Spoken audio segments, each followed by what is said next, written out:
사도행전을 보고 있습니다. 성령행전, 전도행전, 그리고 교회 역사의 시작, 이렇게 말들 하죠. 우리는 지난 시간에 스데반의 순교 일어난 다음 장면들을 봤습니다.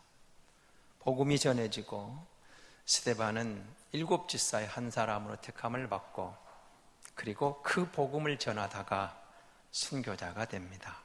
그리고 거기에 있는 한 사람을 이 사도행전을 기록한 누가는 주목을 합니다. 사람들이 스데반의 옷을 사울의 발 앞에 두니라. 그리고 사울은 스데반이 죽는 것을 지극히 정당하게 생각했다. 이렇게 사울에 대한 이야기를 합니다.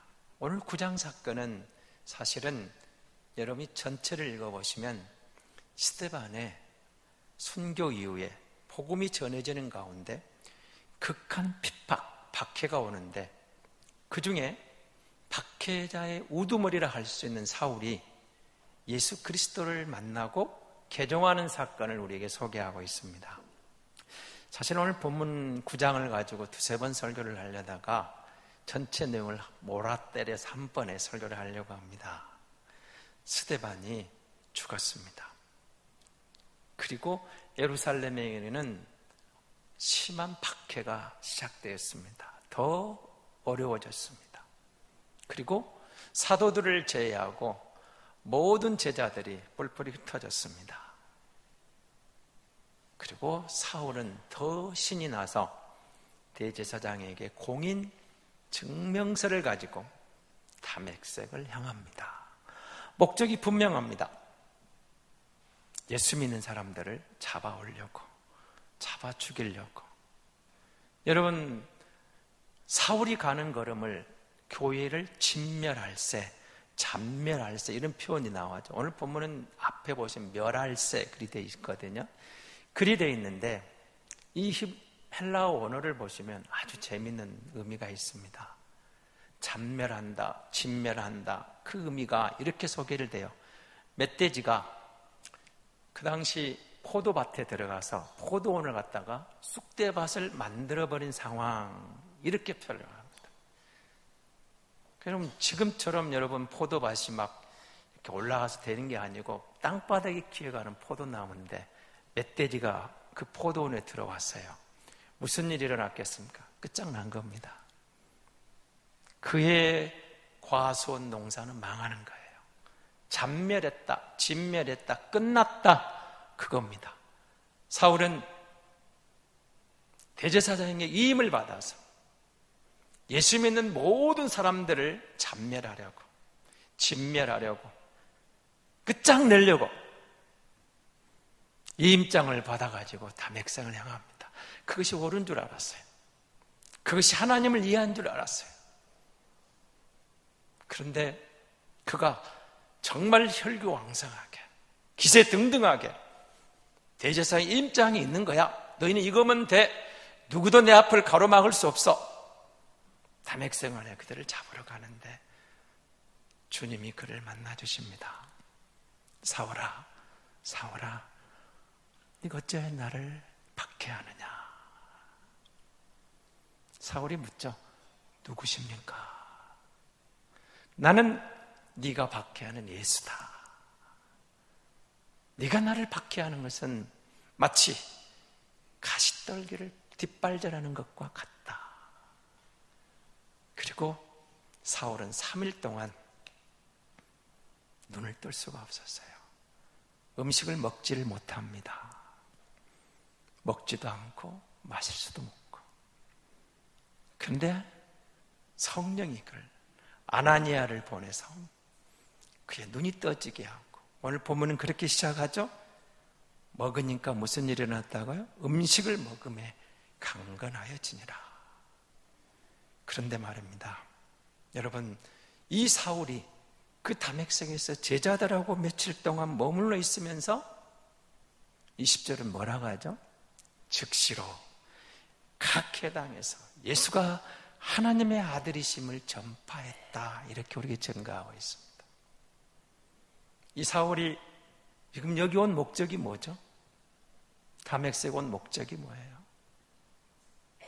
교회를 멸하려고, 예수 믿는 사람들을 잡아서 예수 믿는 것을 못 믿게 하려고 잡아 죽이고 감옥에 넣고 교회를 해체시키는 것이 사울의 즐거움이었어요. 기쁨이었어요. 보람이었어요. 그런데 그가 눈이 뜨고 음식을 먹고 즉시로 복음을 전하러 나갑니다. 제가 여러분에게 전도합시다 그러면 상당히 부담이 되시죠? 전도해야 되겠는데 어떻습니까? 전도가 쉽지만은 않은 것 같잖아요. 간단하잖아요. 우리 교회가 빈자를 채우고 배가 되는 것은 아주 간단합니다. 한 사람이 1년에 한 명만 전도하면 됩니다. 쉽죠? 그런데 한 명만 전도하면 될 것 같은데 그 한 명 전도가 만만치 않아요. 만만치 않아. 근데 단순히 계산을 하면 1년에 한 명 전도하는 게 너무 쉬울 것 같은데 그렇게 쉽지 않냐는 거예요. 우리는 많은 생각을 합니다. 내가 좀 더 성숙해지고 내가 예수님 때문에 뭔가 좀 얻고 그리고 내가 정말 신앙이 좀 성장한 다음에 전도를 해야 되겠다 이런 생각. 그러니까 나도 지금 내 앞가리도 제대로 못하고 있는데 내가 무슨 전도를 해 이런 생각이 많이 듭니다. 근데 여러분 오늘 본문을 통해서 하나님 우리 그렇게 말씀하시는 것 같아요. 즉시로. 어떤 즉시입니까? 내가 예수님을 만나고 나서 그 말입니다. 혹시 여러분 사형리 전도 들어보셨죠? 전도 훈련 받아보셨습니까? 저희는 대학 때 그걸 많이 훈련을 받았는데 그 훈련을 할 때마다 마지막 날이면 꼭 하는 게 있습니다. 나가서 복음을 전하는 겁니다. 저는 아직 학습도 안 받았는데 훈련이 끝나고 나와서 숙제가 주어져요. 광주공원에서 5명 이상에게 사형리를 읽어주세요. 아니면 캠퍼스를 돌아다니면서 의자에 앉아있는 학우들에게 5명 이상 혹은 10명까지 복음을 그냥 읽어만 달라는. 아니 나도 지금 뭔가 좀 아는 것 같기도 모르는데 읽어만 달라는 거예요. 2사람이 짱을 지어 나갑니다. 그리고서 그 사형리를 읽어줘요. 자, 무슨 일이 일어났을 것 같아요? 지금은 캠퍼스 상황이 우리 때와 다르다는 이야기를 많이 들었습니다. 그때는 그 사형리를 읽어주면 10명이면 적어도 5명, 6명은 복음을 받아들였습니다. 내가 예수 믿겠습니다. 영접 기도를 따라합니다. 어디서 모이죠? 제가 이번 주일에 가까운 교회에 가보겠습니다. 이런 반응을 보여요. 그런데 그때 무슨 일이 일어났을까요? 아직 내가 제대로 아는 것도 없는 것 같은데 복음을 전하다가 상대방이 이 복음을 받아들일 때 내 믿음이 자라더라는 거예요. 내 믿음이 자라요. 그리고 내가 어느덧 확신이 생기는 거예요. 사울이 여러분 어떤 사람입니까? 그야말로 전도가 양양한 사람이에요. 그 당시 율법의 전문가예요. 그리고 소위 말하는 주류사의 이론이에요. 그리고 총망받는 가말리엘 문화생, 우리 식으로 말하는 스카이대, 삼박자를 갖춘 사람이에요. 지금 이렇게 열심도 내고 있어요. 열정적인 사람이에요. 이 율법을 무시하는 사람이라니, 이 전통을 무시하다니 모조리 잡아서 나사렛 예수는 이단이야, 예수 따르면 다 죽여야 돼, 그렇게 결정을 냈어요. 그리고 대제사장들, 당시 종교 지도자들은 사울만 보내면 마음이 안정이 된 거예요. 누구보다도 사울만 보내면 끝장나는 거예요. 잔멸해버렸던 거예요. 진멸해버렸어요. 쑥대밭을 만들어버렸어요. 그 당시 교회는 오늘 우리 같은 예배당 있는 게 아니잖아요. 주로 가정교회입니다. 예수 믿는 사람들이 자기 가정을 내어줘서 가족 단위로 친척끼리 이웃끼리 모여서 아주 소규모로 있는 그런 예배당 아닙니까? 초대교회가 시작되고 있어요. 그런데 사울이 가면 사라져버리는 거예요. 잡아가고 멸해버려요. 죽여버려요. 그러니까 당시 종교 지도자들 입장에서는 누구보다도 사울만 보내면 자신들의 소정의 목적을 이루면서 안심이 될 수 있었던 거죠. 다메섹에 가요. 그 지역에 있는 모든 성도들이 얼마나 두려웠겠어요.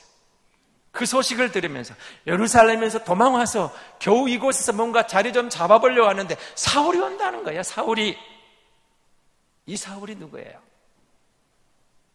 우리를 잡으러 오는 거예요. 우리를 죽이러 오는 거예요. 우리 교회를 끝장내러 오는 거예요. 또 도망가야 돼? 어떻게 해? 그런데 바울 막 똑같은 사람입니다. 사울이 이렇게 이야기하는 거예요. 예수가 그리스도다. 이게 뭐야? 이게 뭐지? 저 사람 지금 제정신이야? 모두가 놀란 거죠. 여기 온 목적이 뭔데? 우리가 너무 잘 알고 있는데 우리 교회를 해체하러 왔잖아. 우리를 잡아가러 왔잖아. 그런데 그 입에서 예수가 그리스도라고 증거하는 거예요. 예수가 하나님의 아들이라고 증거하는 거예요. 여러분, 복음 전도가 너무 어렵게 생각하지 말자는 거예요. 누군가에게 예수가 그리스도야. 예수가 하나님이야. 내가 그 하나님을 만났어. 그 주님을 만났어. 들려주는 거예요. 진리를 들려주는 거예요. 근데 여러분, 진리가 전해지면 어떤 일이 일어날까요? 예수를 말하면 여러분 주변 사람들이 환영하던가요? 세상이 복음을 환영하던가요? 사실은 그렇지 않습니다. 세상은 복음을 막아요. 길을 닫아요. 예면해요. 그냥 이대로가 좋은 거예요. 내 양심을 찌르지 마, 놔둬. 하나님 없이 사는 게 좋은 거예요. 어리석은 자는 그 마음에 이르기를 하나님이 없다 한다는 시편 말씀처럼 하나님 없다고 하는 게 그게 좋은 거예요. 그냥 무슨 소리 하는 거야. 내 인생 그냥 먹고 살기 어려워. 살다 가면 되잖아. 살기도 어려운데 죽은 것까지, 죽은 후에 사후의 세계를 몰라 걱정을 해. 그냥 잘 먹고 잘 살다가 잘 죽으면 되는 거 아니야. 예수 믿으면 산다고? 믿으면 영생을 얻는다고? 예수 믿으면 영원히 산다고? 다 몰라. 듣고 싶지 않아. 그냥 이대로 살고 싶은 거야. 우리 전통을 따라, 우리 관습을 따라, 내가 지금까지 살아온 그 방법대로. 좀 힘들지만, 마음의 상처도 있지만, 그냥 나 좀 내버려 둬. 그 예수 너나 잘 믿어. 우린 이런 대우를 얼마나 많이 받았습니까? 그런데 사울은 예수가 그리스도라고 말해요. 여러분, 예수가 그리스도예요. 무슨 말이에요? 그 예수가 바로 우리가 기다리던 메시아야. 그 예수가 바로 율법이 그렇게 주목했던, 선지자들이 그렇게 쳤던 그 그리스도야. 그 메시아야. 하나님의 기름 부음 받은 자야. 그렇게 말하는 거예요. 하나님이 보내셨어. 하나님이 기름 부음 받은 뭐예요? 성경을 여러분 구약에 기름 부음 받은 자 세 사람이 나오죠. 왕이요, 대제사장이요, 선지자에게 기름을 붓잖아요. 예수가 그리스도야. 예수가 바로 그 메시아야. 우리에겐 세 사람이 필요했지만 예수님이 한 분이면 돼. 예수님이 왕이야. 예수님이 하나님이야. 예수님이 대제사장이야. 예수님이 우리의 구주야. 나의 구주야. 그 많은 제사가 필요했지만 예수님이면 충분해. 예수가 구주야. 예수가 선지자야. 예수가 진리인 거야. 그의 입에서 나오는 그 복음이, 그 진리가 하나님의 말씀이야. 예수가 왕 중의 왕이야. 예수가 대제사장 중에 대제사장이야. 예수가 선지자 중에 선지자야. 그 예수가 오신 거야. 예수 믿으면 돼.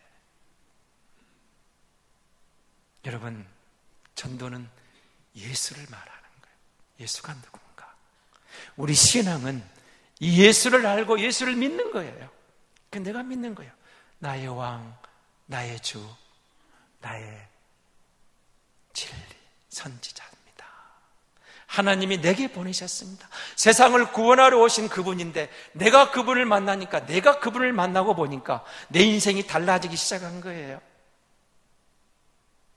사울이 예수를 박해하러 뛰어가고 있잖아요. 예수 믿는 사람을 잡아 죽이러 가고 있잖아요. 교회를 해체하러 가고 있잖아요. 그런데 그가 부활하신 주님을 만나고 180도 돌아서서 예수가 그리스도야. 예수가 하나님이 보내신 자야. 예수가 우리 구주라고. 예수 믿어야 된다고. 전혀 다른 길을 간 거예요. 최대 박해자가 그 예수를 위해서 죽어요. 이게 기적이죠. 아닌가? 이게 기적이에요. 저는 그런 생각도 해봤어요. 좀 목사니까 엉뚱한 생각도 한 번씩 하거든요. 사울이 이렇게 턴오버해서 180도 달라진 길을 갈 수 있다면 북한의 김정은이가 회개하고 예수 왕국을 세우면 어쩔까? 그런 희망도 가져봐요. 사실 여러분, 김일성 돌아가 죽은 그 애할아버지가 강반석, 여러분 목사님이라는 사실 놀랍지 않아요? 목사님이셨어요. 그러니까 여러분, 우리 가정에 우리 아이 하나, 우리 주일학교에 아이 하나, 여러분 과소평가하면 안 돼요. 그 아이에게 복음이 바로 들어가면, 그 아이에게 예수가 바로 심어지면 하나님이 그 아이를 통해서 한 나라를, 한 세계 역사를, 인류의 역사를 전환점에 이룰 수 있는 그 사람으로 하나님이 쓸 수 있는 거예요. 그래서 여러분, 우리 주일학교를 기도 많이 해주셔야 돼요. 그리고 여러분 아들, 딸 세상에 막 출세하라 다 좋지만 먼저 예수가 누군가를 바로 심어주셔야 돼요. 예수가 누군 줄 아느냐? 아들아, 내 딸아, 사랑하는 내 손자야. 인생은 만만치 않겠지만 네가 예수를 알고 예수와 함께 걸으면 하나님이 너와 함께 할 거야. 너는 하나님이 보낸 내 사랑하는 아들이고 내 딸이고 내 후손이다. 하나님이 너와 함께하면 네 앞길은 하나님이 너를 통해서 역사할 거야. 일할 거야. 우리에게 이 확신이 먼저 와야 돼요. 이 확신이 와야 돼요. 예수가 그리스도라고. 그 복음을 전했어요. 복잡한 게 아니었어요. 정말로 예수가 누군가. 바른 신앙은 예수님을 바로 아는 거예요. 바른 전도는 이 예수님을 제대로 들려주면 되는 거예요. 너무 막 기교 부릴 생각하지 마시고, 내 생각대로 막 집어넣으려 하지 마시고, 예수님이 누군가를 제대로 알려주면, 들려주면 그 진리가 들려지는 그곳에 성령이 역사하면 사울이 돌아오는 이 역사가 일어날 줄로 믿습니다. 우리는 이 복음을 믿고 있는 사람들이 이 복음을 믿고 있어요. 여러분 인생은 어떻습니까? 예배당 문을 들어오면서 지금까지 신앙생활을 하고 계시는데 정말로 사울이 만난 부활하신 주님을 인격적으로 만나셨습니까? 나는 누구입니까? 다메섹 이전의 사울입니까? 다메섹 이후의 사울입니까? 예수 그리스도, 그가 이 땅에 와셔서 역사의 분수령을 이루고 인류의 분수령을 이뤘잖아요. 지금까지 그 많은 왕들이, 선지자들이, 제사장이 필요했지만 예수님 한 분으로 왕으로, 대제사장으로, 선지자로 예수 하나님의 어린 양으로 예수 믿으면 구원받는 길을 열어놓으셨어요. 내 인생의 전환점, 내 인생의 분수령. 여러분, 공부하느라고 힘드셨죠? 전통 따라 살아온 쉽지 않았죠? 그리고 여러분 인생에 살아온 연수만큼 인생이 만만치 않잖아요. 만만한 게 아니더라고요. 제 아들 녀석 결혼했는데요, 할 말이 참 많아서 편지를 한번 써봤어요. 근데 이게 좀 다시 만나서 둘이 앉혀서 이야기할 기회를 잡으려고 합니다만은, 여러분 인생이 우리 마음대로 안 돼요. 세상에 좋은 아빠 되고 싶지 않은 아빠가 어디 있었겠어요? 좋은 부모 되기 싫은 부모가 어디 있었어요? 근데 때로는 오해하고, 때로는 좀 의사 전달이 제대로 소통이 안 돼서 난 자식들에게 상처를 줄 수도 있잖아요. 내 마음은 그게 아니었는데. 그런데 말입니다, 예수님을 만나고 예수 안에서 자식을 보고 예수 안에서 인생을 보니까 내 인생이 전환점이 왔어요.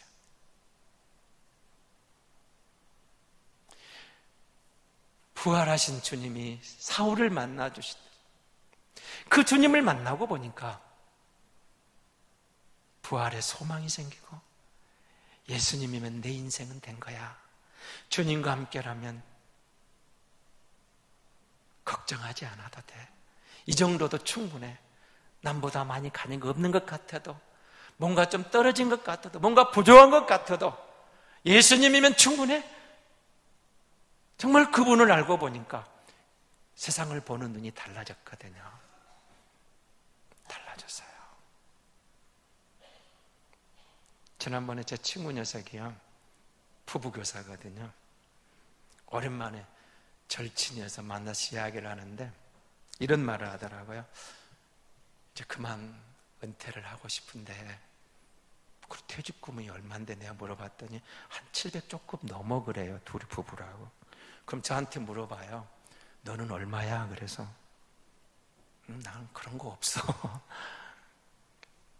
그럼 뭔데? 나 국민연금 있어.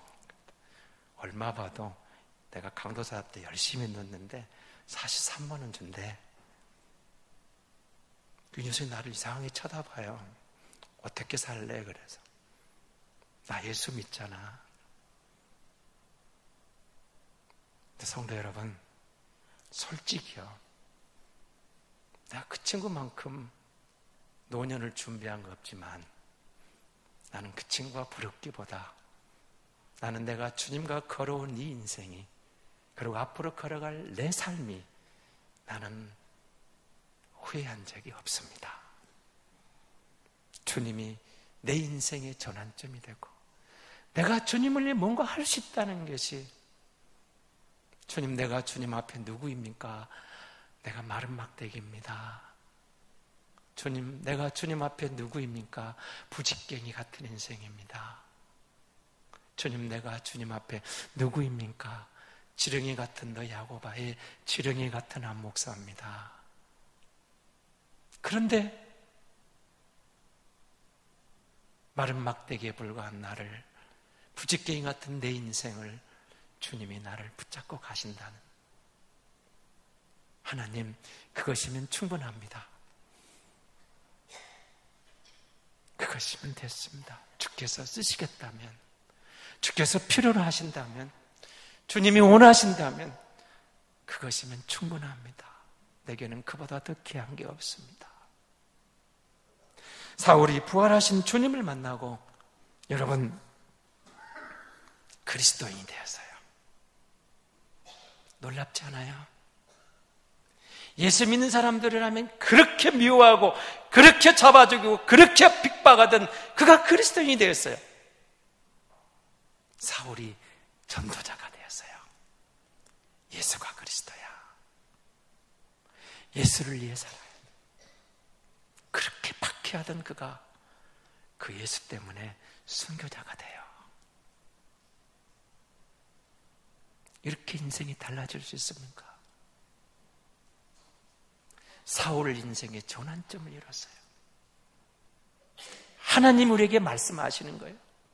이런 박해자도 예수 믿으면 이렇게 달라지잖아. 이런 박해자도 이렇게 예수 믿으면 전도자가 되잖아. 인생이 달라졌어요. 부활하신 주님을 정말 만나면 우리 인생이 이렇게 달라질 수 있다는 거예요. 정말 부활하신 주님이 우리 가정의 주인으로 들어오시면 우리 가정이 달라질 수 있다는 거예요. 그 주님이 이 민족을 긍휼히 여길 때 민족의 앞날, 여러분 그리스도인의 충성, 애국이 뭘까요? 예수를 보여주는 거예요. 예수를 전하는 거예요. 그리고 민족을 안고 국가를 안고 그 하나님 앞에 무릎 꿇는 거예요. 하나님 이 땅을 불쌍히 여겨달라고. 진정한 애국은 성도의 기도예요. 여러분 인생의 전환점, 내 인생의 전환점, 부활하신 주님을 만나면 하나님께서 역사하시고 인도에 가시는 줄 믿습니다. 최고의 박해자가, 최고의 전도자가 된 것, 이것이 가장 극적인 인생의 전환점 아니었겠습니까?